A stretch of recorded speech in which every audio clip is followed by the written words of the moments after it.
এই মুহূর্তে স্কাটনে প্রবাসী কল্যাণ মন্ত্রণালয়ের সামনে আছেন সহকর্মী চন্দ্রিমা চৌধুরী। সরাসরি যাব তার কাছে।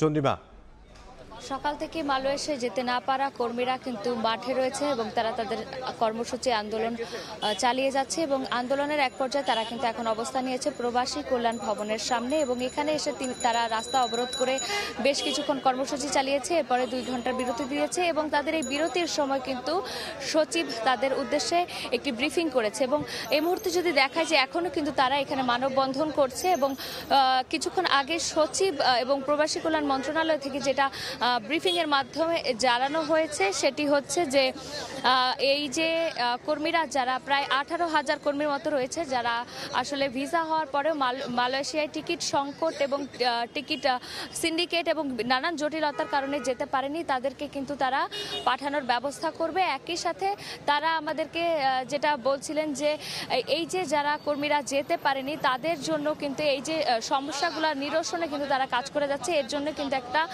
টিম গঠন করা হয়েছে এবং এই যে টিম গঠন করা হয়েছে এই টিমের সাথে কিন্তু তারা আবার এই সামনের ফেব্রুয়ারিতে যে টেকনিক্যাল টিম গঠন করা হয়েছে, টেকনিক্যাল টিমের সাথে তারা সামনের ফেব্রুয়ারিতে বসবেন এবং আলোচনা করবেন। তাদের থেকে তারা তথ্য সংগ্রহ করবেন এবং তথ্য সংগ্রহের পরেই প্রবাসী কল্যাণ মন্ত্রণালয় থেকে আমাদেরকে যেটি বলছিলেন যে আশ্বাস দেয়া যাচ্ছে যে আগামী মার্চ এবং এপ্রিলের মধ্যে যে ধাপে ধাপে যে 18,000 কর্মী মালয়েশিয়ায় যেতে পারেনি তাদেরকে পাঠানোর ব্যবস্থা করা হবে আশা করা যাচ্ছে। একই সাথে কিন্তু যে রিক্রুটিং এজেন্সিগুলোর মাধ্যমে তারা মালয়েশিয়ায় যায় এবং তাদের সেখানে চাকরিগুলো হয়, তাদের থেকে কিন্তু যে অর্থ সংগ্রহ করে তাদেরকে যে ফেরত দেওয়ার প্রক্রিয়াটি সেটি কিন্তু এই মধ্য সময় চলতে থাকবে এবং সেই কাজটি কিন্তু তারা সর্বপ্রথম শুরু করবে।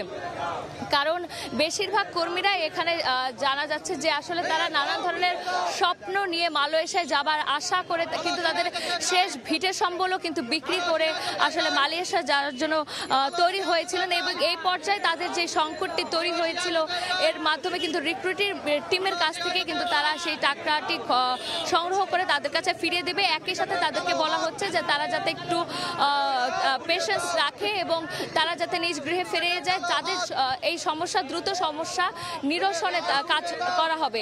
এই ছিল আমার কাছে প্রবাসী কল্যাণ মন্ত্রণালয় থেকে সর্বশেষ। রাজধানীর স্কাটন থেকে যোগ দিয়েছিলেন সহকর্মী চন্দ্রিমা চৌধুরী।